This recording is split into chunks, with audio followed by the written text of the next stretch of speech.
welcome to the Man Talk Show. How you doing today? Thanks so much for having me. Doing well. Yeah, man. I've been looking forward to this conversation. Listened to your book, heard you on a couple shows. Really love your work and the way that you frame things.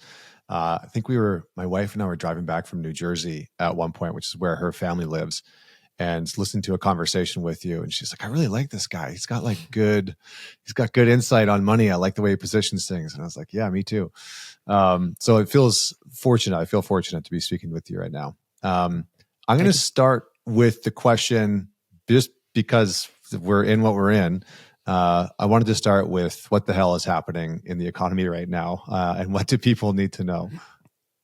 Yeah, my first thought about it is it's changing so fast that whenever people listen to this, the world and the situation with tariffs and the economy will 100% be different than it is today when you and I are recording this. But that out of the way, what's so interesting about the tariffs, there's a couple of things. One, to preface what I'm about to say, it is completely understandable that there is a chunk, even a large chunk of the US economy that feels like the last 40 years have not worked for them, at least up to their expectations. Completely understandable. And it is naive for, let's call it the other side, to ignore or belittle that. But that is a preface to how I really feel about this, is that there is, I think, no precedent in any economic history, potentially around the world, but definitely in the United States, to where a democratically elected government and leader is virtually intentionally trying to sabotage the economy, even if it is stated as short-term pain for long-term gain. It is very difficult to think of analogies of when we've had that. And I'll frame it like this. In past crises, whether it was the Great Depression or Pearl Harbor or 9/11 or COVID or Lehman Brothers, in all of those past crises, the situation was, look, we just got hit by a giant risk that's going to do a lot of damage, but now the government is going to come galloping in and mount a giant response to fix it and counter it. This is very different because now the call is coming from inside the house, so to speak.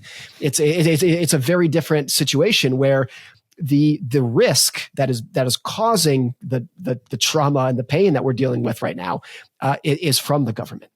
And so I think, whenever you mix economics and politics, it causes a lot of just kind of brain rot thinking because people get into the tribal mode of their political thought. So I've challenged myself over the last week to try to balance it out as much as I can. You can tell that my overall thoughts is this is completely self-destructive and unnecessary and is going to cause immense harm. I have to try to balance it out with, yes, but there's a very large part of the country that does not see the world through the same lens that I do and wants something different. And I think there is actually a lot of political history and economic history that shows that when people feel like they are in a bad spot for a long period of time, they're willing to try anything, even if that new thing is probably self-destructive and is probably going to do damage to not only the rest of the economy, but their own life. And so the idea that these people are in a bad situation, they want something new. The idea that the solution to that should be spark a massive trade war that's almost certainly going to lead to a massive global recession. The idea that that is the solution to making those people better off, I think is completely and utterly short-sighted and wrong-headed. But if there is one thing that's very interesting about it all too, is that it's very rare in economics that you get just a very clear test of a hypothesis. And we're seeing that right now. We are seeing in very real time, and we'll see going forward, regardless of what happens, what the consequences are of sparking a massive global trade war. And I think a lot of people's ideology, one way or another, is going to be tested very cleanly in a way that's rare in economic history. There's two things I wanted to just sort of pull out there. One is you're talking about a group of people that have been struggling for the last 40 years. Can you just clarify who you're referring to? And then two, intentionally crashing the economy. Why? I know that there's some speculation around why that is, but what would you say that is? Because I've heard rumors of like they're trying to tank the economy to a certain degree so that they can restructure some of the debt, restructure some of the financing on like $7 to $10 trillion worth of the U.S. debt. Can you just give a little bit of insight onto that as well? Yeah. So the first part of your question, like who has struggled over the last 40 years? Well, to go back to the end of World War II, 1945, it was a very unique period in American history because at the end of the war, Europe and Japan were literally in rubble. They were bombed into oblivion during the war, and they spent a good 15 or 20 years rebuilding their basic infrastructure and just like literally struggling to feed their people in the early years after the war. That created this very unique period for the United States where we had virtually no competition for global manufacturing. China was still like a very poor kind of backwater, and it itself was recovering from World War II. Japan and all of Europe were in their own little malaise after the war. So the US had two things going for it. One, no competition for global manufacturing, and two, tons and tons of GIs coming home from the war who needed to work and had all this pent up demand to buy a car, buy a house, buy a washing machine. And so that sparked this probably 20-year period from 1945 to probably the late 1960s or so of just incredible manufacturing prosperity. And because back then we didn't have the automation in manufacturing that we do today, so the factories were not run by robots, they were run by muscle. They were run by backs and biceps. And because of that, like you put all that together, you had this 20-year period where you had a lot of people, tens of millions of people in the United States making good incomes from manufacturing. And that all started to kind of unwind in the 1970s and really went into overdrive in the 1980s when two things happened. One was the beginning of automation made it so that we could manufacture cars and steel and whatever it was. We could manufacture the same amount with fewer people. And Europe, Japan, and China, starting in the 1990s, really started to get their act together and became manufacturing powerhouses of their own. And then, so you like those forces together have really kind of hollowed out U.S. manufacturing. Not necessarily hollowed out manufacturing, hollowed out manufacturing employment. We still manufacture a ton of stuff in the United States. We make lots and lots of stuff. It just doesn't require as many workers as it used to. So manufacturing employment has plunged since then. I think it peaked in 1979 or thereabouts, and it's plunged. And so then you have a group of people that had an expectation either of their own or from their parents that, hey, you don't need to go to college. You can go get a job at GM and earn a good living and work there for 40 years and retire with a pension. Whether that was true or not, it created a narrative that it was true. And when you take that away from people, and they realize that opportunity was maybe not what they once thought, it leads to a very understandable. I would be in this situation too if that were me, of just a feeling of, hey, this is not working. This is not working for me, and we need to do something different. You also combine that with a period where over the last 30 years, knowledge workers, college-educated white-collar workers have made an absolute fortune. They have made so much money. I mean, there are project managers at Facebook who, with due respect, are like talented, but not that talented, who are making $600,000 a year. And so you mix that world against the blue collar world of like, it just ain't what it used to be. And of course it becomes a tribal war of my team versus yours. And I think that's what we're dealing with right now. Now, the second part of your question is much more difficult to answer because I don't think anybody knows the answer to it, which is, are they actually trying to intentionally crash the economy? I mean, Trump last week retweeted or whatever it's called on True Social, a video. He didn't make the video, but he promoted it, which the video said Trump is intentionally trying to crash the stock market, I think it was, in an attempt to drive down interest rates, and then we can refinance the debt. And he promoted this video, which is kind of like a quasi endorsement, I guess you could say. As of this morning, who knows what it's going to be when people are listening to this, but as of this morning, interest rates are actually rising right now.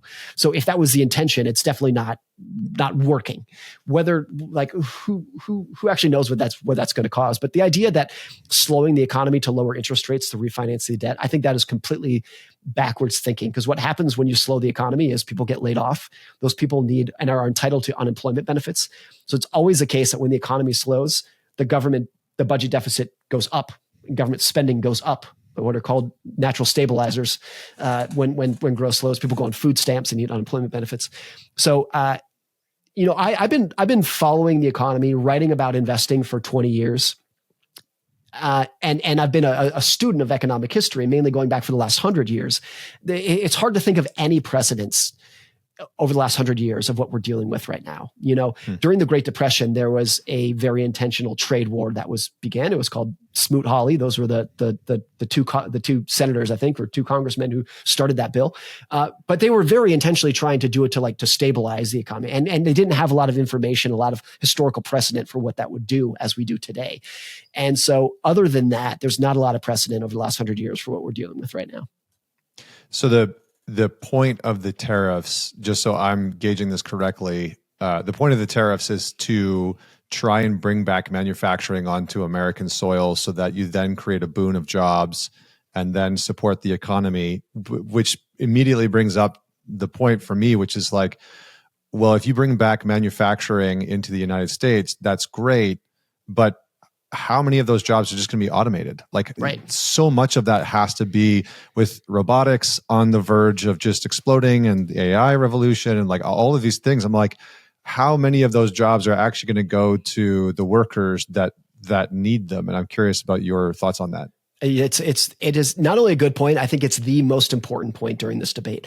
I would encourage people to go search. I'm sure you can find a video on YouTube of a Tesla manufacturing plan. It is so staggering to look at. It is such a modern marvel of innovation because Tesla are very widely known, made in the United States. And look at their plants. It is robots galore and very few humans. And then contrast that with like the classic Ford, like Henry Ford manufacturing plant from 1940 or whatever, where it's just literally hundreds of thousands of humans lifting parts with their arms. And like you could not get any more different than what it is. And look, I actually do think there is a lot of logic to the idea that we need tariffs on some very choice goods. So for example, during the early days of COVID, when we were all trying to get masks, we obviously do not manufacture medical masks in the United States. We needed all of them from China and Korea, where they're all made. It makes perfect sense to say, hey, during the next pandemic, we can't rely on China to make all of our PPE. So we need to tariff those so that we can make them in the United States. Perfect sense. It makes perfect sense that in the defense, in the military, that it goes without saying, if we get into a war with another country, we cannot rely on that country making bullets for us or whatever it might be. And so for certain things in defense manufacturing, we need to put very high tariffs on those to make sure they are made in the United States. All of that is perfectly logical, makes economic sense, makes national security sense.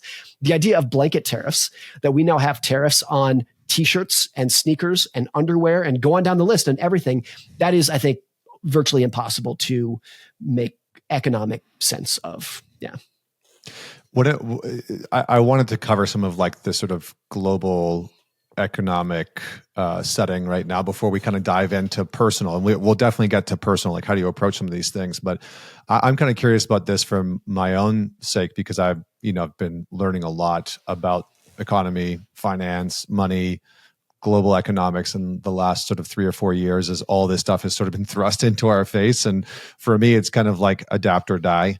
And so I've tried to learn quite a bit about it. I don't have a background in finance at all, but one of the things I'm curious about, because I've heard a number of people talk about this, is that as China becomes a sort of global superpower and is a force in their economy and manufacturing and exporting and et cetera, that the U.S. has to try and do something in order to quote unquote stop that. And I wonder if, like, it for me as a layman, it seems though that the tariffing China into oblivion and then being tariffed back by them is just a zero-sum game. Like, can you maybe dive into some of the nuance around a strategy there and how that's going to filter down to the average person? Because it seems like the brunt of this is really between the US and China, and it's almost not really so much being used as a bargaining tool, but almost just like, I don't even know how to phrase it, but just almost as though they're trying to win an arm wrestling match just through like brute force and no technique. Yeah, I think that's a bad analogy. Right. And look, I would say to Donald Trump's credit, he has been very consistent on this for literally 45 years. I mean, he was writing op-eds in the New York Times or Wall Street Journal, maybe it was, in the 1980s, talking about our trade deficit. Back then, it was mainly with Japan, and how it was robbing America. He's been extremely consistent for 4 decades about this. Now, I'd contrast that with other people who just became, tariff, pro-tariff like last week. But Trump he's always stated this, and his belief is that trade deficits are, I think in his view, it is a zero-sum mindset where if one person is winning, it means the other person must be losing. And I think there's actually lots of parts of Trump's personality that lead to that conclusion, that it's always, if you are doing well, it means that I must be being ripped off. And I think like the premise of global trade that has been the backbone of the world economy for the last 80 years or more is the opposite of that. It is that, hey, you in China are really good at manufacturing plastic baubles. We in the United States, we're really good at tech entrepreneurship. What if we just like join forces? We will come up with Google and Facebook and Apple and Tesla and Nvidia, and you guys can make the cheap stuff and we'll buy your cheap stuff. You can buy our technology and like we're both better off for it. Now, there, of course, as I said at the beginning of this, there are people who disagree with that, and I have to respect their disagreements. But that has been the basis of the global economy for the last 80 years. It's about specialization. I think it is undeniable that there are a lot of countries that are much better than America at certain things, and America is much better than every other country at certain things. Just as you are much better at some things than I am, and I might be better at some things than you are. It doesn't mean that you're better than me or vice versa. It's just everyone has their own little unique skills, and you gain a lot of value by just exploiting those special skills. And so the idea that we need to be as good at China as making plastic baubles as they are, I think that's wrong. Like they're better at it than we are. They can do it cheaper than we can. They have more expertise doing it than we do. We are like what America's strong suit has been and still is tech entrepreneurship. That's been true for 150 years. We're better at entrepreneurship than any other country, but other countries are better at particularly simple, low-cost manufacturing than we are. Now, in the United States, we're actually very good at high-tech, high-value manufacturing, airplanes kind of thing. Like Boeing, even though Boeing's going through a pretty tough time, you could not pull that off in Cambodia. But Cambodia can make textiles, socks, underwears, t-shirts cheaper and more efficient than we can. And so I think if you zoom out of the zero-sum mindset where if you're winning, it must be because you're screwing me. If you take that away and say, look, let's just accept that some people are better than we are at certain things or more able to do things that we can, that mindset will lead you to the conclusion that global trade has been good. And I'll state for the umpteenth time that a lot of people disagree with that, but that's certainly been the core of the global economy for 80 years. Yeah, it's interesting because it seems as though the U.S. has sort of helped to create this quote unquote adversary that they're now having to contend with. And it's interesting for me as a Canadian, right, now living in the United States, being immersed in American politics, watching some of the commentary about what's happening. I'm curious just on the last piece around what's happening right now. Are there any misconceptions or things that you think the average person should know about tariffs? Or is this just something that like they shouldn't have to know about or deal with? I think they're definitely going to learn about it one way or another. Yeah, fair. And look, as you and I sit here and record right now, most of what is taken place in terms of the response has been in the stock market. If you go to the grocery store or whatnot, it's the same as it was last week, even though the stock market is now 20% lower than it was 5 days ago. As you and I sit here, maybe it's going to be different by the time people listen to it. But 2 or 3 months from now, if these tariffs hold, is when the average person is going to starkly notice what's going on, when you'll realize how much we import. I mean, if you go to Target or Walmart and walk up and down the aisles and just ask yourself how much of this was imported, the answer is virtually all of it. Like virtually all of it was imported, particularly at something like Target or Walmart, where it's like physical goods. And the cost of all that stuff is going to go up. That's unavoidable. Just before you and I started recording, I saw a headline that the EU is now putting retaliatory tariffs on. China just did a couple of days ago. That is going to dampen demand for the stuff that the US does make. So it's true that if you go back to like zero-sum thinking, nobody wins in a trade war. Like it's going to be bad for America. It'll be bad for Europe. It'll be bad for China. It'll be bad for South America. That's pretty clear. I tweeted this a couple of days ago that I think a good analogy right now is that in nutrition science, there are very smart, educated people who fiercely disagree on what is the best diet. Should you be vegan? Should you be keto? Should you be like going down? Like there's so much disagreement on what kind of diet you should eat. But all of them, every single one of them agrees that processed sugar is bad. Like there's no debate about that. And I think that is virtually true for tariffs as well, that there are economists who fiercely disagree on what the best route for economic growth should be. Higher taxes, lower taxes, subsidies. There's so much disagreement on how to run the economy. but virtually every single one of them agrees that a trade war is bad. And I think that's the best way. And so then you can ask, well, why are we doing this? Well, there is actually a lot of evidence that trade wars are not about economic policy; they're political policy. And I think this makes much more sense through that lens. That this is not about how you should grow the economy; it's about how to maintain economic power. I mean, there's a lot of examples of this throughout history, where whenever you put massive tariffs on industries, the first thing that industry is going to do is come groveling to you to strike a deal. Which, if you're looking for political power and political capital, that's exactly what you want. You want people to have to come on their knees begging to make a deal. That's exactly what you want if you're looking through a political lens, even if economically it doesn't necessarily make that much sense. Well, what about the debt? Because I think one of the things that I've, when I learned how much debt the U.S. is carrying, that was always shocking to me, because I can't imagine running a business the way that the U.S. government runs their balance sheet, or like having your personal finances be in a position where you're carrying that much debt. And so I'm curious about your thoughts on how do you do debt reduction? Like, does it work the same way in a government standpoint as it would for an individual or a corporate standpoint, or is that like a completely different ballgame? That the last point you bring up about, is this the same as like as a household? Because you hear a lot of people talk like that. Like, imagine you run a household and you run a deficit every year and you have $36 trillion in debt. And that analogy is very appealing to people because they can immediately contextualize how absurd it would be. But no, governments are not households. Here's the very simple difference. There will come a time in my life and your life when all of our debts must be repaid in full. And whether it's when we retire or when we die, the debts we take out have to be repaid. Governments, and by the way, corporations, do not have that. They are perpetual lifespans. They never have to pay off their debts to zero. There will never be a time in our lives or our ancestors' lives, our descendants' lives, when the U.S. has no debt, when it's paid off all of its debt to zero. That will never happen, and it doesn't need to happen because it's a perpetual thing. What matters is that the carrying cost of that debt is within your means. And so look at like very old companies, Ford Motor, General Motors, companies that have been around for more than 100 years. Ford and GM have been in debt for more than 100 years. And if they survive, they'll be in debt for another 100 years. They never have to pay it all off. Of course, the debt that you take out will eventually come due, and you can repay that with new debt that you take off. So it's not to poo-poo debt in the slightest.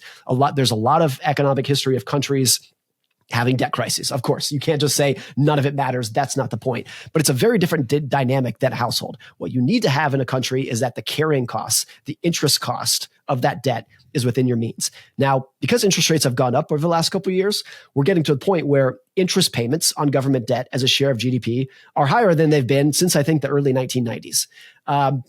And scheduled to probably go much higher. No one really knows where interest rates are going to go, but scheduled to go much higher. So does the government need to do something about its annual deficit? Absolutely. I don't think anybody disagrees with that. The problem of why nothing's been done about it yet is because, look, it's always when you look at government spending, people look at waste, fraud, and abuse, and they come up with things. Oh, did you know we spend $6 million a year studying frog mating habits, whatever. They come up with things that are like very emotional that are not even rounding errors. The only thing that matters in government spending is Social Security, Medicare, defense, and interest payments, which interest payments is kind of like a function of everything else that you spend. So the only thing that matters is Medicare, Social Security, defense. Everything else is a rounding error. And those three of entitlements and defense are the things that people have more or less said you cannot touch them. And so it's a nearly impossible solution to fix until there's a crisis.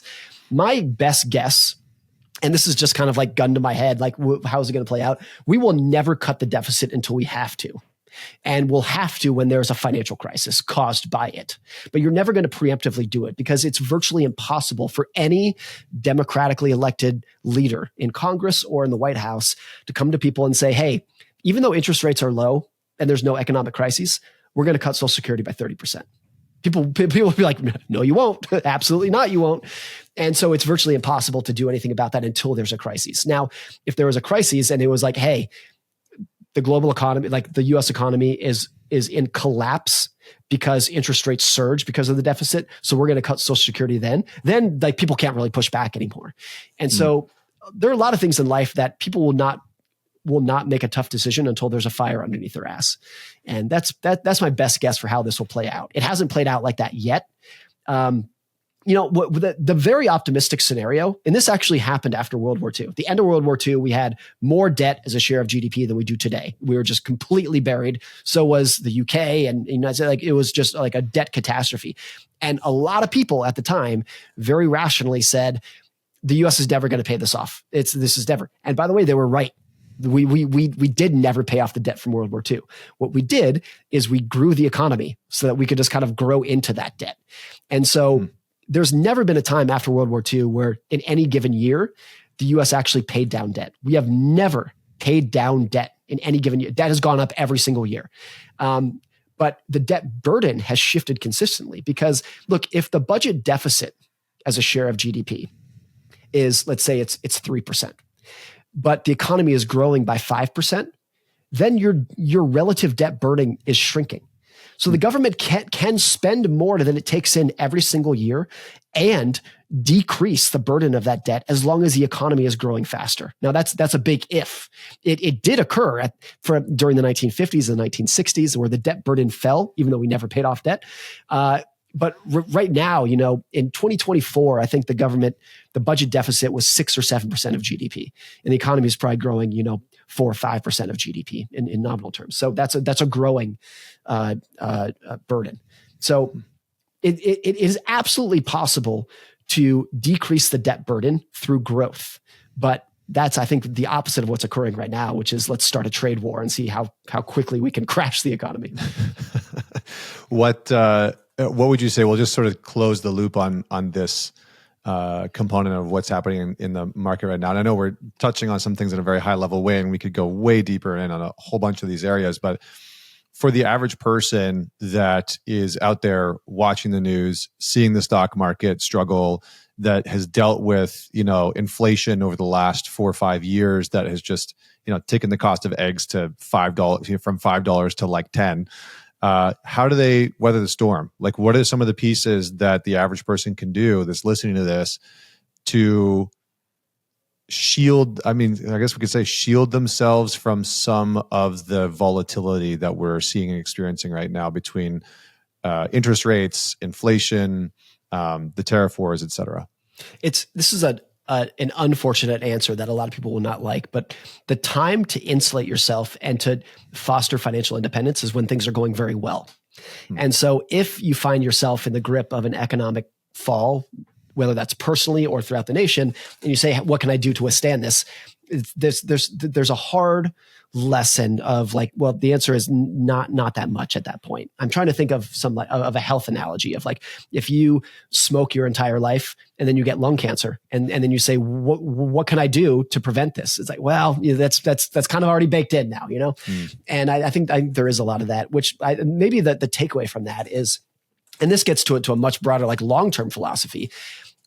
It's a really important skill in life to understand when things in your personal life are going very well and to make sure that you are like capturing that surplus and saving it for the future. Very, very simple. Just like, hey, when things are going well, save some money because they're not going to go as well in the future.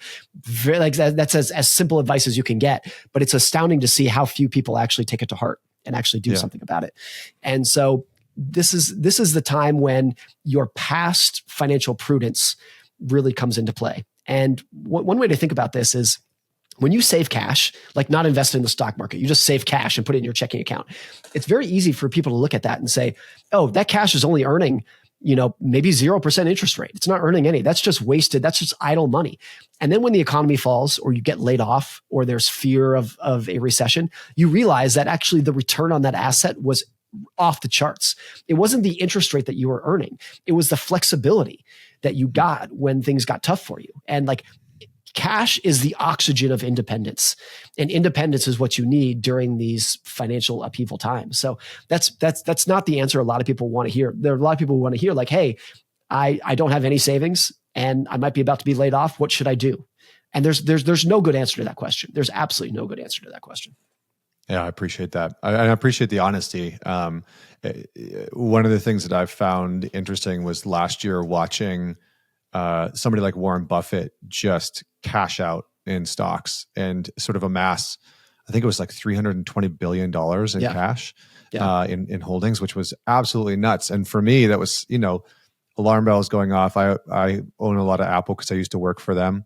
And so I was fortunate enough to be a part of their stock buy program. So I kind of got to get in at ground level back in like 2011 or something like that. And watching him just sort of sell off Apple shares and, sell off some of the big companies that he's held for a very long time and amass all this capital, I was like, well, that's kind of a bit of a red flag. Like, what's going on? What is, he knows something that I don't know. I remember talking to my wife about that, and I was like, maybe we should move more into cash because obviously, it seems like there's some storm coming. But it is funny because I hear a lot of people talk about, if you don't have your cash invested, like you're an idiot and you're losing money because of inflation and blah, blah, blah.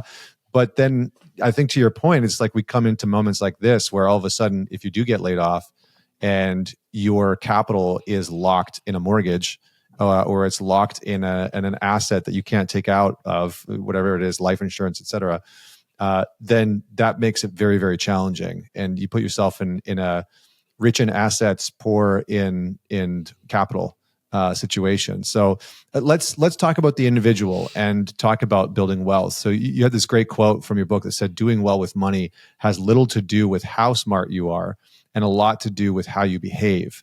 I would love for you to just unpack that a little bit when it comes to the psychology of money for the individual. Yeah, let me unpack it relative to what you just said, which I totally agree with in terms of like having cash sitting on the sideline and the value of that when things hit the fan. What are the odds that you and I and everybody listen to this will face at least one of the following: job loss, divorce, cancer, wayward children? Like go on down the list of like bad things. What are the odds that at least one of those will happen to you and I and everybody over the next 30 years? 100%. And for some people, they will experience every one of those. But the odds that at least one of them will happen are virtually 100%. Everyone is going to deal with something in their adult life that they did not see coming that is a major upheaval. And so, but most people don't want to admit that. They don't want to say it's too scary to admit that could happen to you. Like nobody at the altar thinks that they are going to be one of the 50% of people who get divorced. Like they're like, it's too hard to admit the actual odds of how fragile life can be, because you need to get out of bed every morning and say, things are working and things are going to work out and I'm going to keep going. So because of that, I think people systematically underestimate how much cushion and like room for error in their finances they're going to need in their life. And that's not a financial skill. That's not something you learn at Harvard and Goldman Sachs. That's just like a very behavioral thing. So I, in my personal finances for a long time, have had way more cash as a percentage of my net worth than most financial advisors would ever recommend. And I wrote this in my book. We paid off our mortgage in 2017 when we had a very low mortgage rate. Like it's a very dumb thing to do financially because I could have invested that money and earned a higher return. But I think the key to doing well with money is not what you do on a spreadsheet. It's not like looking at those numbers and being like, oh, I can earn a marginally higher return if I put my money here and whatnot. That's not what makes any difference whatsoever. What makes a difference is that you understand your own relationship with risk and greed and fear and endurance, and that you and your spouse or your family or whatnot have similar goals of what you want to do. Like those are all behavioral things. The ability to take a long-term mindset is not something that you could teach at Harvard Business School. It's a personality thing. And you can see this very clearly and starkly during these moments of market upheaval, where people who went to Harvard and work at Goldman Sachs, and some of them are billionaire hedge fund managers, are losing their minds right now. Because you can be extremely smart and educated, but not have the kind of mental disposition to deal with these kind of things, to deal with uncertainty and fear and greed. And so the person who is not educated, does not work at Goldman Sachs, doesn't really understand the capital asset pricing model or dividend discount ratios and whatnot, doesn't understand any of that, but they have a good head on their shoulders. They keep calm during market panics. They're not greedy. They're not trying to impress strangers. They just want to use money as a tool to give themselves a better life. That person can absolutely crush it financially and just do incredibly well financially. And the counter to that is the person who got 1,600 on their SATs and went to the University of Chicago and interned at Goldman Sachs and became a hotshot hedge fund manager. That person can, and not too infrequently does, blow themselves up financially because they don't have they have all the education in the world, but they don't have the perception of greed and fear and risk that is so fundamental to doing well with money. Hmm. It's interesting because I think one of the things that I've seen on the rise in the last few years, I don't know how many years specifically, but in the last few years, there's like this rise of hyper anti capitalists, not in the sense of like capitalism, but more that there's this rise in the perception of like money is the root of all evil, money is bad. If you want to make money, if you want to get like even stability. And I think that there's an even growing number of people who have a kind of like helplessness mindset where it's just like the economy is so shit that it's just impossible. Can you maybe speak to that mindset a little bit? Because I see that a lot, especially in the younger generation, where you can look at the data, like in Canada, for example, you look at the data around the cost of a house and then the average income, and the average income is doing this, and the cost of a house is just like skyrocketing up, and it has become harder and harder. But there's just this kind of like opt out mindset, and I wonder if you can just sort of talk to that for a minute. I think it's always extremely complicated. It's never one cause that you can say, oh, that's happening because of this. It's always, there's so many factors going into it. But I think a big cause of it is social media. And I'll unpack what I mean by that. 30 years ago, you compared your financial well-being to your neighbors and your coworkers and maybe your siblings, and that was it. And so your sense of how well am I doing was relative to your neighbors. And so if you lived in a tiny little house, but so did your neighbors, you're like, oh, that's great. That's wonderful. And if you drove an old beater car, but so did all your friends, you didn't care. It's always relative to your comparison group. What social media did, and it did it very quickly and very starkly, was it increased your comparison group to a curated highlight reel of everybody's faux life, everybody's faux success. And it made it global. And so now you compare yourself to the guy on Instagram showing off his Lamborghini and his private jet and his private island and his supermodel girlfriend who has a Louis Vuitton bag and looks perfect and is all photoshopped and whatnot. That's who you're comparing yourself to. So I actually think it is easier than ever for the average median person to earn a very good income, the highest income they have ever earned in America. And at the same time, it is easier than ever to feel like that income is completely inadequate because they're comparing themselves to other people. One way to think about this, in the NFL, the minimum wage, the lowest you can earn as an NFL player is, I think, $800,000 per year. Maybe it's $700,000. It's in that neighborhood. That's the minimum wage. I guarantee you, which by any account, of course, is a shitload of money. Like that's a ton of money. I guarantee you, though, nobody in the NFL making 800 grand feels like they're crushing it because they're on a team with people who make 25 million, 37 million. So by comparison, they are absolutely broke. And on 800 grand, they're driving a Chevy Tahoe. Awesome, nice car. But that guy's driving a Bentley. So by comparison, they all feel broke. And that's an extreme example of what I think has happened across the global economy, and particularly for younger people who are the most social media influenced, which is that maybe like actually statistically, they're actually doing fine. Yes, you mentioned the price of housing is very different, but it's also that what counts as an adequate house is very different. So yeah, look, first let me say, like the inflation adjusted cost of a house absolutely has gone up very considerably. But it's also true that what people considered a great house in the 1950s was 750 square feet, and your 4 kids shared a bedroom. And you didn't have a garage. Like that was considered a great house. Whereas today, the average new house is, I think it's 2,700 square feet and has 3 bathrooms for 2 people kind of thing. That's like a very different expectation of what counts as an acceptable house. Like, so there has been, of course, price inflation. In a very real and underappreciated sense, though, there is expectations inflation that does so much damage. And I think expectations inflation has done more damage than price inflation in terms of how people feel today. And it's hard to see how that will ever change, because what works on social media is look how rich, successful, beautiful, and happy I am. And until people like push back against that, it's always going to be the case that even if you are doing well, you don't feel like you are. And you can easily imagine a world in which my grandkids, your grandkids, are richer than us and healthier than us, and by any objection, like by any metric, are doing better than you and I are, but they feel worse off because they're going to be comparing themselves to people who are doing even better.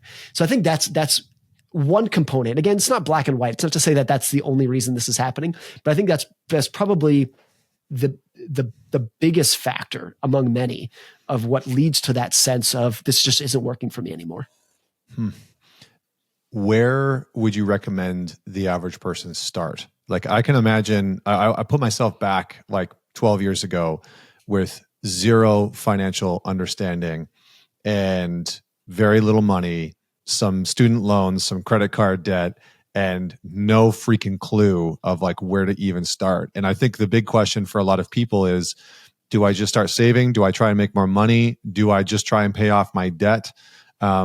Is there a path that is the best path to take when you're sort of beginning in this area or restarting? You know, if you've sort of gone under and had a bad run, like, what do you say to the average person if they're really struggling to get their finances under control?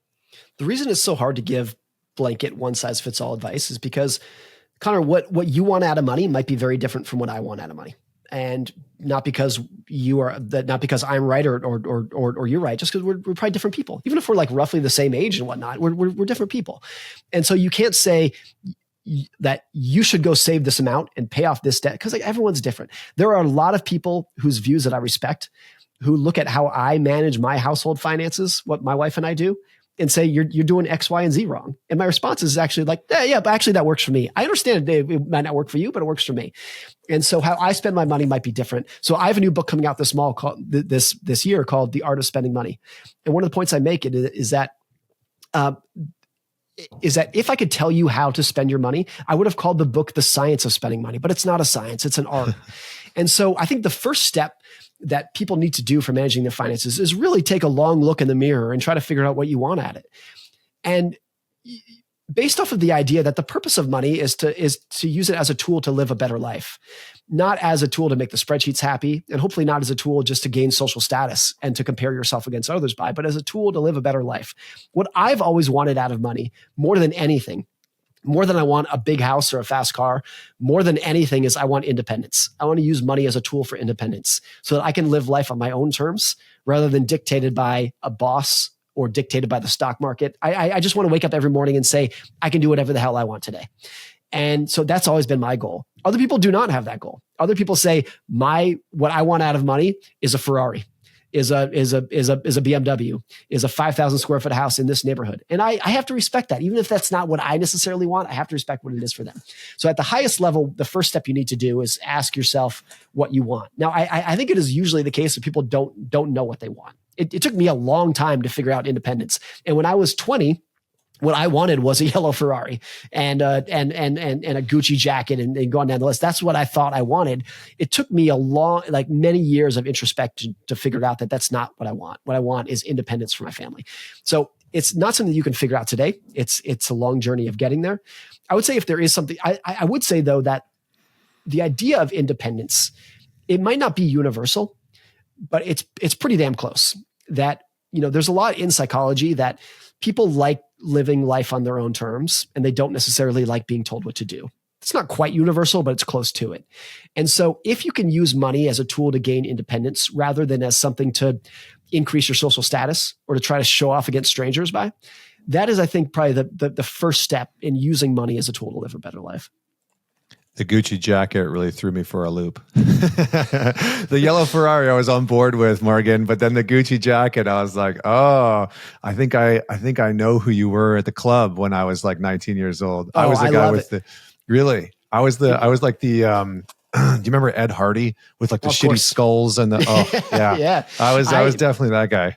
I'll tell you something. I think I was probably 20 when this happened, but I went to the mall. I lived in Orange County, California at the time, and I went to the mall. So this is probably like 2004, 2005. And I think it was at Nordstrom's. I bought a pair of Dolce & Gabbana sunglasses, and they were only $100. They were real. They were legitimate, but they were only $100. And I had never been happier. They said D&G on the side. Like everyone knew that they were Dolce & Gabbana, but they're only $100. So like it didn't actually cost me that much. And I loved the fact that I was a valet at the time, had Dolce & Gabbana sunglasses. And I love that people saw them and commented on it. I loved it. And it's so funny to talk about that now because I don't look down upon that guy who I was, but it's interesting that I was just like, all I wanted out of money was to gain strangers' attention.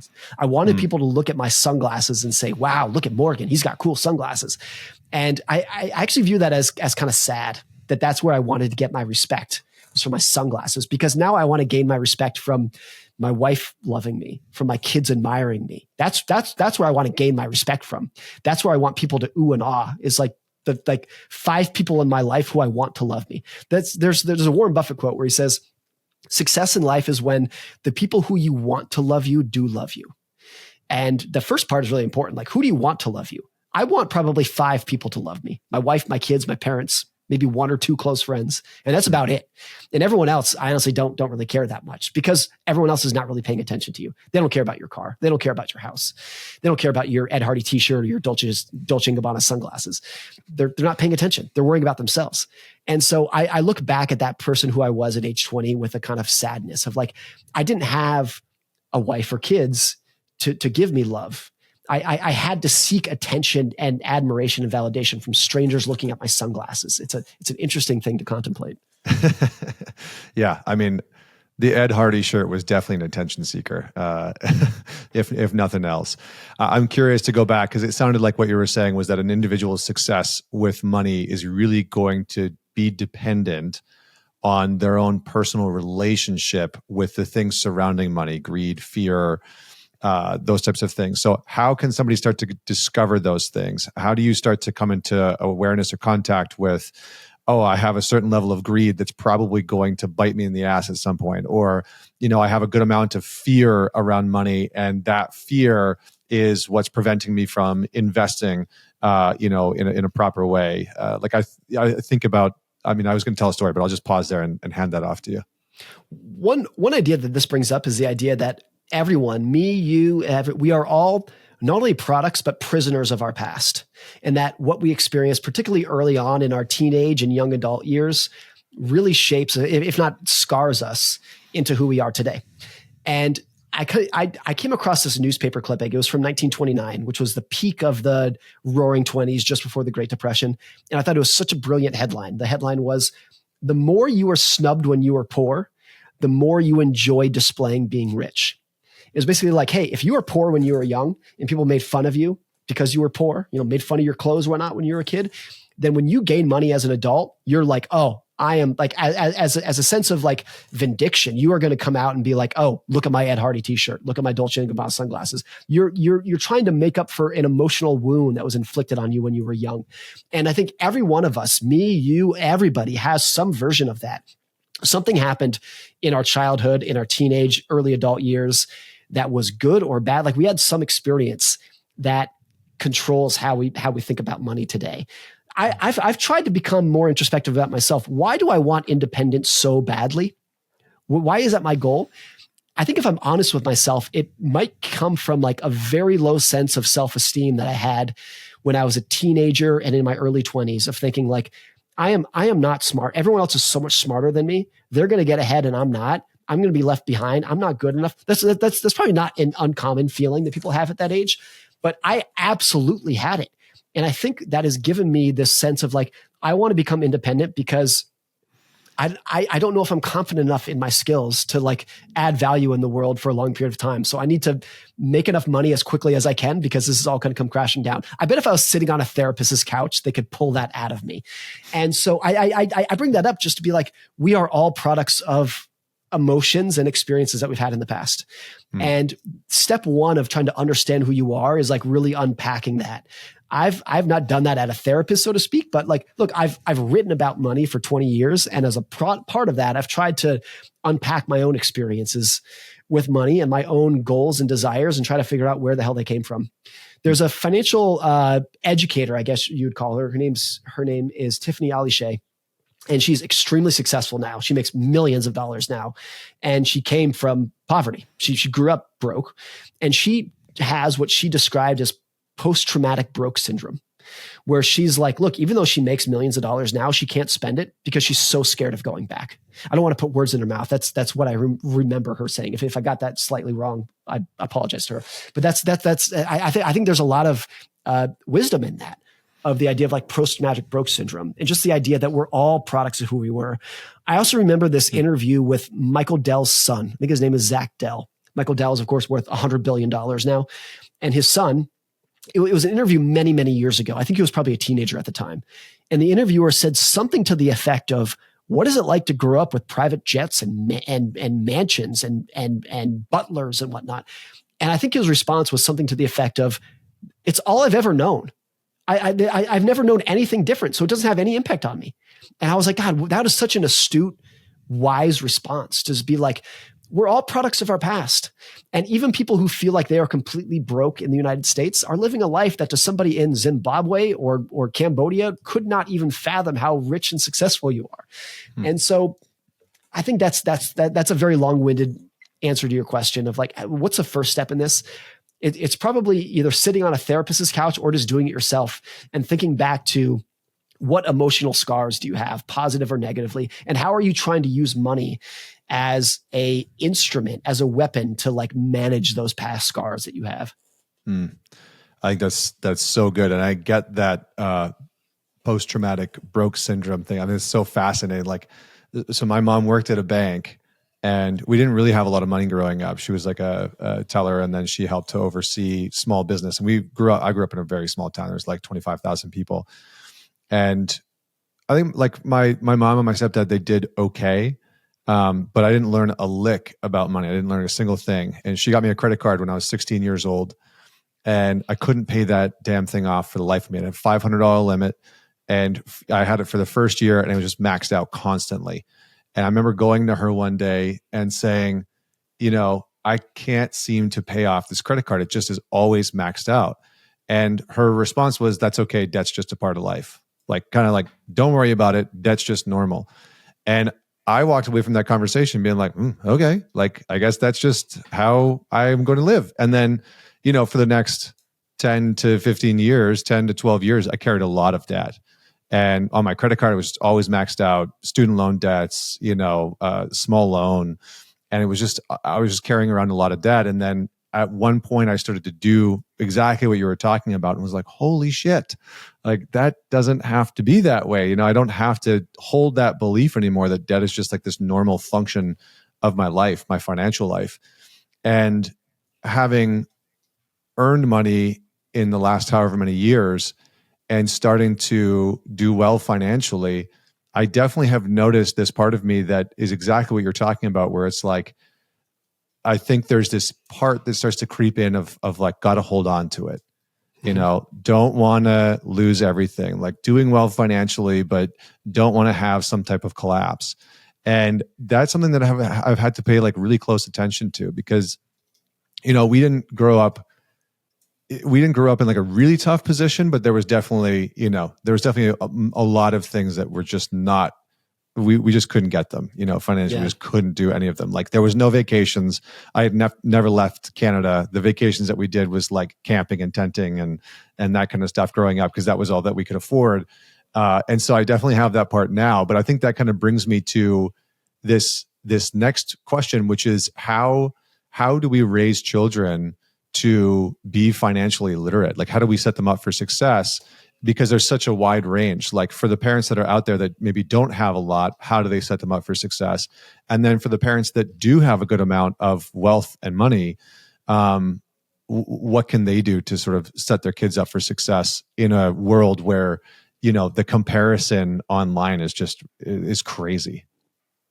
It's such a good question. And something you just said that I think was really interesting and telling is, you said when you grew up, you did not learn a lick about money. Yeah. But then I was going to counter and say, oh, you absolutely did. Whether you knew it or not, you did. You formed a mental model in your head of what money was. And your mom telling you like debt is just a part of life. Like, that is absolutely something that you learned, or at least you took to heart at that moment. And so I always tell parents, when they ask the question, how can I teach my kids about money? I always say, you don't need to teach them. They're paying attention whether you know it or not. And every time you say, we can't afford this, they're making a mental note of it. Every time you say, we bought this, or the neighbors have a nice car, but we don't, they're making a mental note of all of that. Kids are so ridiculously good at learning. That's why they can learn a new language in like 2 weeks kind of thing. They're sponges. They're soaking all of it up, whether you know it or whether they know it or not. And so I think the best you can do as a parent is teach by example. And because everyone knows, particularly if you have teenagers, if you sit them down and say, I'm going to teach you how to balance a checkbook, they're going to they tune it out immediately and they just want to rebel against it. They're not going to pay any attention to that whatsoever. And so I think leading by example, my parents were and are very good with money, but they never did they sit us down and say, let me teach you about saving. Let me teach you about credit cards. Not a single time. But I think their skill did rub off on me and my siblings, just naturally, just because. So you had mentioned that your mom said, oh, debt's just a part of life. I remember my parents just casually saying, it wasn't part of a lesson at the dinner table, but just casually being like, oh, we always pay our credit card off. Like credit card interest is terrible. You'd never want to pay it, always pay it off. And so when I was 17, when my brother and sister were 17 and we're 18, and we finally got a credit card, it was obvious. I didn't have to question it for 1 second. Oh, you have to pay this off every month. If you don't, you're going to burn in hell or something. I don't know, that kind of thing.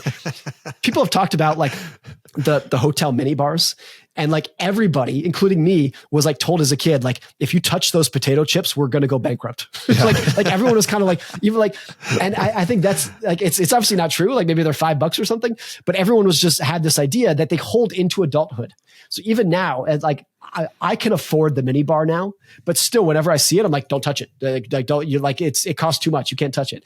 So I think those ideas just rub off on you and stick with you. And you just have to lead by example as a parent. And one thing that's true for wealthy parents too, is that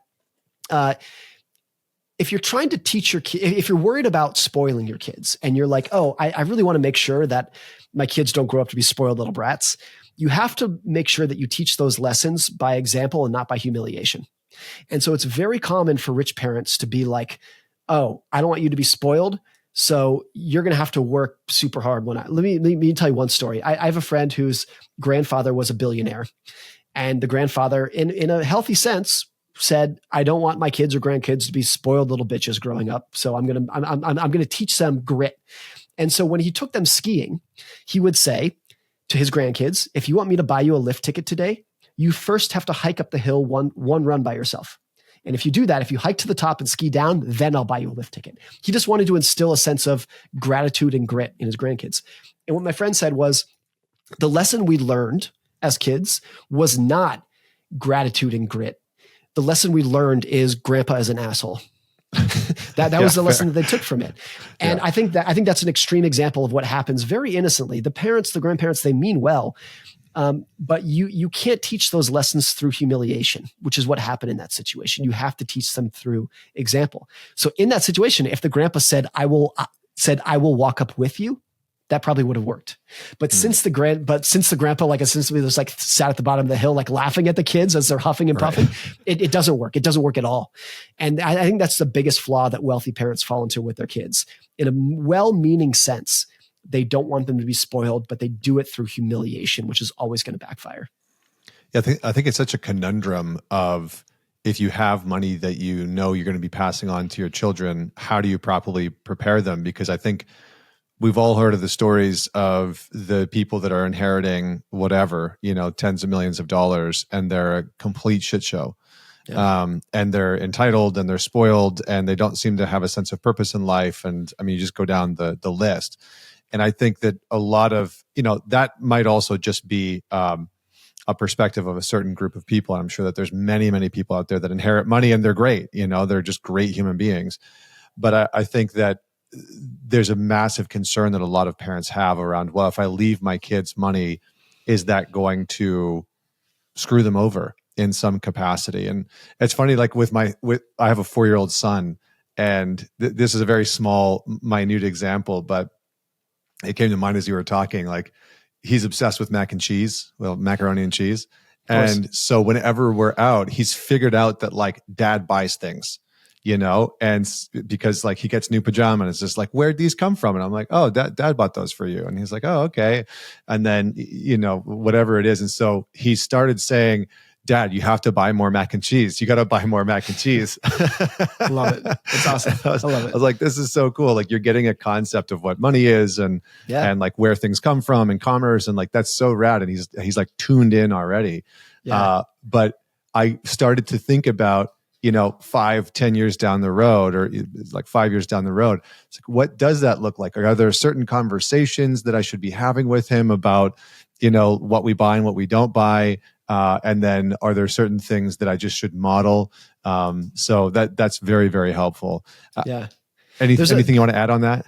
There's a great Charlie Munger quote that has always stuck with me. And I think he's being extreme with this. I don't think it's this black and white, but he said, when you're teaching financial skills to young people, they either understand it instantly or never. And I think there is some truth to the idea that some people have the money mind and some people don't. And I think that's also true for math and science and a lot of things, that people either understand it instantly or never. And I have another friend whose parents are extremely wealthy. And my friend is so down to earth, so normal, so grateful, like the opposite of spoiled. And he has a sister who he says is not that, who is spoiled. And so, and they grew up with the same parents with the same values, who taught them the same things, but everyone's different. Everyone's wired a little bit differently. And of course, there's a quote from one of the Vanderbilt heirs who said, inheritance is, let me make sure I get this right. Okay. There's a quote from one of the Vanderbilt heirs who said, inheritance is a death to ambition as cocaine is to morality. So he's like, look, of course those people don't have any ambition. Like they just got buckets of money when they were 18 years old. Of course they don't have any ambition. And so it's so individualistic. I would contrast that, by the way, as if Mark Zuckerberg or Elon Musk inherited $1 billion on their 18th birthday, it would not have slowed them down at all. They like, there's some people who just don't care about money. It would not, like Mark Zuckerberg, if he inherited $18 billion, would not have said, great, I'm just going to go to the beach and relax now. He still would have become a very successful entrepreneur because that's who he is in his soul. And there's also a lot of like very spoiled little brat trust funders who probably would have been little shits even if they didn't inherit money. Like it's just who they are. And so I think a lot of this is kind of pre-wired at birth. And as parents, we want to like sculpt and mold our kids, and we can to some extent. But on the nature nurture spectrum, I think a lot of it leans towards nature. Well, I think where I wanted to kind of close things off is this notion of finding enough. And I think that's like a good segue into it, and being able to define. I think you said something along the lines of like being able to define enough might be one of the toughest assignments in finance. Yeah. And how do you go about doing this? Because I think for the average person, when they look at something like retirement, I can't remember what it is in the States, but it's like to have a healthy retirement now is you need something like $1.8 million or, to like really live your best life after 65. And I think about moving forward in the future, you can get stuck in this loop of never feeling like it's enough. And it doesn't matter how much money you're making, how much money you're saving, how much money you're investing, how big the house is. Like I hear this all the time from people of just like, it never feels like it's enough no matter how much we have. Yeah. How do we begin to find that place? And I'm assuming it's very individualistic for each person. It's going to be different, but how do we start to find that place of enough for ourselves financially? I remember when I was in college, I worked full-time throughout college, all 4 years. I worked 40 hours a week.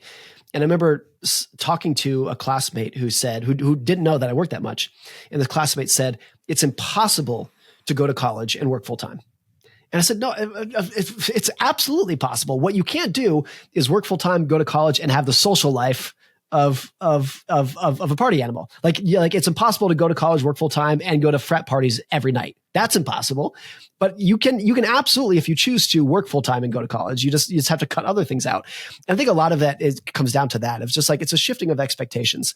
I think a lot about my grandmother-in-law who passed away a couple of years ago, but she lived for I think 30 or 40 years on nothing but $1,700 a month in Social Security, no pension, no savings, $1,700 a month. It's all she had. And she was happier than every billionaire who I've ever met. And because she didn't compare herself to anybody else. And in her own little world, $1,700 a month was plenty to go to the grocery store, get some simple food so that she could come home and toil in her garden and go for a walk and watch the sunset and live a very nice life in her own mind. But if she started looking around at her neighbors, or heaven forbid, if she got on social media, she might realize that people at least appear to be living a better life than she did. But she didn't. She was in her own little humble bubble of, oh, $1,700, of course that's enough. So when you hear people say, is 1.7 million enough to retire on? Of course it is. Absolutely it is by any metric. The only metric that it is not enough to retire on is if your expectations inflate above whatever you can pull out of that. And that's what most people do. So it's not enough to retire on if you want to play golf 7 days a week and drive a Mercedes S-Class and fly first class to 7 vacations per year, then it's not. But if you adjust your expectations to something less, then it's more than enough to be as happy as you are capable of being happy. And so the concept of enough is really about expectations management. And of course, I want more money, but that's true for everybody. Of course, like having enough does not mean that you have no aspiration for more. It means that you go out of your way to manage your expectations with as much emphasis as you do your improving your circumstances. So for me, I think this is true for a lot of people. Maybe it's true for you too, that like I've learned over the last 10 years that the only thing that makes me happy in life is independence, my wife, my kids, my parents, 1 or 2 friends. And that's pretty much it. And so I want to use my money to foster those things. If I can use money to spend more time with my kids, amazing. That's going to make me happy. If I can use more money to help my kids, that's going to make me happy. And so my ability to say like, oh, do I want an Ed Hardy shirt has fallen to zero because I know it's not going to make me happy. The Ed Hardy shirt is not going to make my wife love me more. It's not going to make my kids admire me more. It's not going to make my parents prouder of me. And so my sense of enough, it's easier for me to feel like I have enough once you really hone in on the very few basic things that are going to make you happy. For a lot of people, it might be health too. It's impossible to be happy if you're sick. And so if you can use your money to eat healthier food, work out more often, like that's actually going to make you happy. And when you use it for that, then your aspiration for the proverbial Ed Hardy shirt declines. So it's like what is enough is different for everybody. It's very hard to have a sense of it because we're so naturally wired to want more and to compare ourselves to each other. But it's a constant pursuit of reminding yourself of what actually makes you happy and using money for that versus the constant chase of having more than other people have. So good. I feel like I might have to get an Ed Hardy shirt just to harken back just to the good old days and show my wife what a 20-year-old Albertan looks like when he goes clubbing. As you were talking, it kind of reminded me, have you watched White Lotus at all? It's on my list, but I have not because I'm watching other shows, but it's definitely on the list. It's so good. It's so good. In this season, I'll just give like one context because as you were talking, there's this family in this most recent season. They're called the Ratcliffes, and it's husband and wife, and then they have 2 sons and a daughter. And the father basically gets into this I won't give hopefully too much away, but he gets into this big financial trouble, and he's like this super wealthy fund guy, finance guy, and he gets into some trouble where it basically looks like he's going to lose everything. He's going to lose absolutely everything. And he starts to contemplate taking his own life. And as he's doing this, he's asking inadvertently, or it's not asking, inadvertently, there's these interactions with his family where his wife basically says I could never live with less than we have. And then one of his sons says I could never live with less than we have. And this sort of unfolds where one of his sons finally says yeah, I could live without nothing. It wouldn't really be that big of a deal. And it's this saving grace moment for him, which I found fascinating. One final question, okay? Because I would be remiss if I didn't ask. And this legitimately could be its own whole conversation. I realize that, but I have to ask it, which is talk to me a little bit about the psychology of cryptocurrency. And there's this, I think that we could divide that into 2 things, which is the psychology around Bitcoin and then the psychology around just the rest of cryptocurrencies in general, because meme coins seem to be this wild west form of the psychology in relating to money. I'm so curious to get your thoughts on that. Well, it's always been the case that if you provide people with an opportunity to get rich quick, they're going to be attracted to it. Now, it's an opportunity. It's not a guarantee in the slightest. It's a very, very small sliver. But maybe I would tie this back to what you and I talked about earlier in the podcast, which is that a lot of people feel like the system isn't working for them. And a lot of people just feel like this is look, the traditional idea of go to college and get a job didn't work, or I didn't do it. And so I don't have any other options. There's a lot of evidence in psychology. This was a point from Daniel Kahneman where he said, if if you feel like all of your options are bad, people become incredibly risk seeking. So if you feel like if you feel like there's no good options for you, you're like, spin the wheel. Let's just see where it takes me. Let's just see what happens here. I think that's probably been a big rise in crypto, particularly the meme coin idea, where by design there is no inherent value. It's not like, it's different if you're talking about Bitcoin. Like it's not totally different, but there is some logic there about scarcity and value and whatnot. But for meme coins, it's purely just like, let's just dump our money into it and see what happens here, kind of thing. And it's a fascinating thing. I think the closest analogy to this, I wrote about this in Psychology of Money, is lottery tickets, where if you look at who buys lottery tickets, it's overwhelmingly the poorest Americans. The people who can literally barely feed themselves spend the most money on lottery tickets, and it's not even close. And so you would ask, like, why the hell did you do that? Like, you can't feed your kids and you're buying scratcher tickets? Like, what in the world are you doing? And I had a friend who explained this to me one time. I thought it was so wise, his explanation. He was like, so he's a financial advisor. He's very successful now, but he grew up in abject poverty. He was homeless for a lot of his childhood. And he said he remembers being a kid where his refrigerator was empty and his mom had $3 in the bank. And he said, $3 is not going to fill the refrigerator, but it will buy 3 lottery tickets that have the possibility of filling the refrigerator. Mm-hmm. And in that mindset, like even if you say like it's still the wrong thing to do, you can understand why somebody would do it. If all of your options are bad, you become incredibly risk seeking. And I think that probably explains a lot of what's going on in meme coins, of like, if particularly young people feel like there's no path to working hard and having a good dignified paycheck, at least like whether that's true or not, if they feel that way, they become much more likely to be like, let's just buy fart coin and see what happens.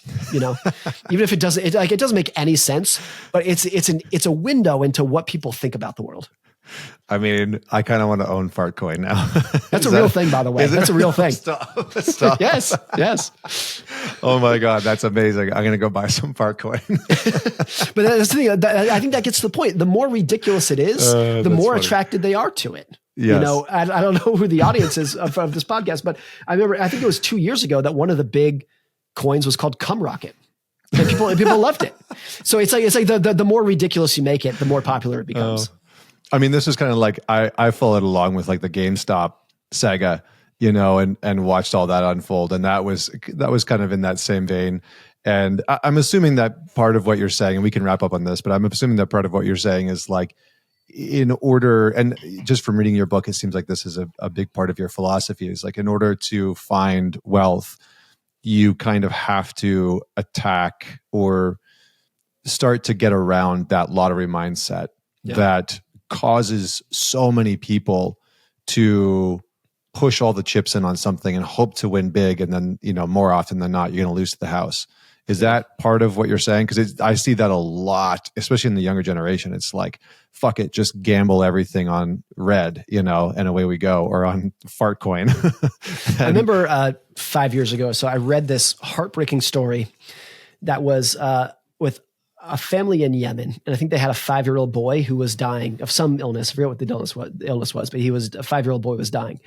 And in this community in Yemen, it was believed, has been believed for a long time, I think, that if your kid is dying, if you take a burning stick and shove it in the kid's chest, that the kid will heal.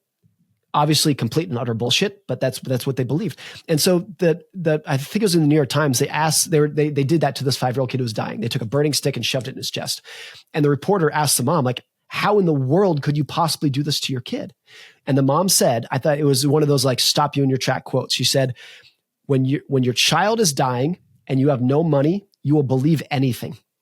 And I was like, oh, like if I was in that situation, would I do that? If you have no money and your kid is dying and somebody says, hey, this might work, even if it's obviously bullshit, would you do it?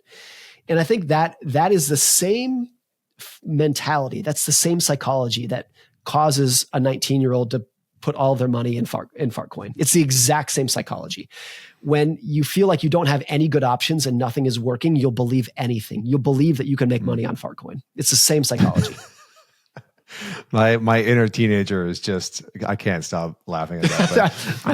I'm with you, man. Thank you. Thank you so much for joining me on the show and giving me some really solid insight and some really good laughs. Actually, I wasn't expecting to like full-heartedly chuckle as much as I did this morning. So thank you so much for that. For everybody that's listening to this, where can they follow along with your work? I've written 2 books, The Psychology of Money and Same as Ever, and I have a new book coming out in October. It's called The Art of Spending Money. That's where most of my thoughts reside. Beauty. Well, I look forward to having you back on for that one. For everybody that's out there, don't forget to man it forward. Share this episode with somebody that you know will enjoy it.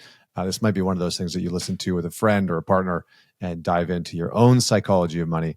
As for me, this is Connor Beaton signing off. We'll see you next week.